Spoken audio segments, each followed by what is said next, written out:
I'm Joel Meyerowitz, and I've been photographing for 50 years. I consider myself a street photographer, which means I like to be out in the everyday chaos of ordinary life and watch for things to show themselves to me. I never thought about photography as an art form or as something I was interested in doing.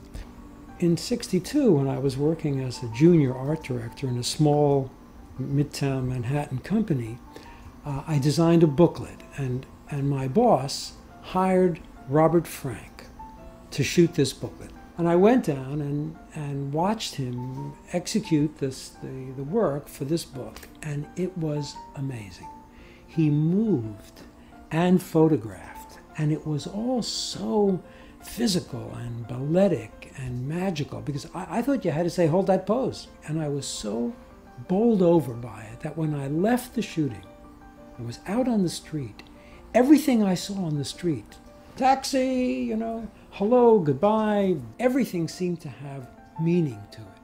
And by the time I got back to my office, I said to my boss, I'm quitting because I want to be a photographer. They think of photography as pictures, and it is, but I think of photography as ideas.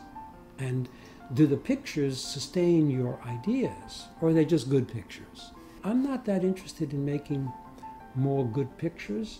I want to have an experience in the world that is a deepening experience, that makes me feel alive and awake and conscious. Being an artist, I learned using a Leica on the streets. It taught me to understand human nature. It's engaged my curiosity with the world and the meaning that comes out of the world. It's really been an instrument of my education and my development as an artist. When 9/11 happened, I wasn't in New York City. I was up on Cape Cod, photographing actually, out that morning early. And my wife called and said, you got to get to a television set. There's something crazy going on in New York. And I watched as the second plane crashed and as the building started to fall.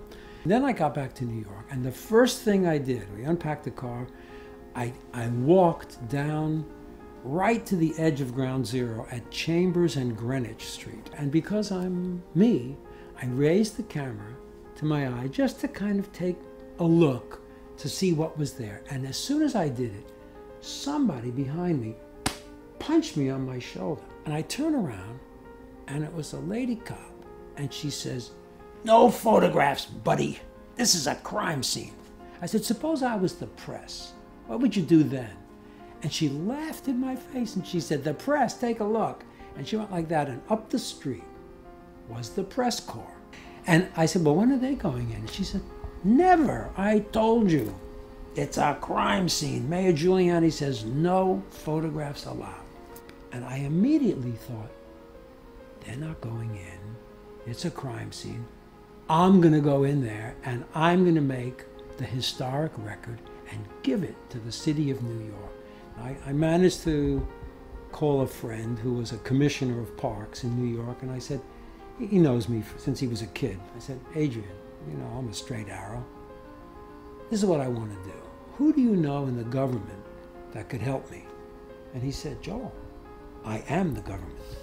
And he gave me a worker's pass, and I went in, and I stayed in for 9 months. And I used the Leica and a 4x5 camera and a 6x7, because I was by myself every day, and I needed something that could get quick things that happened immediately, Leica.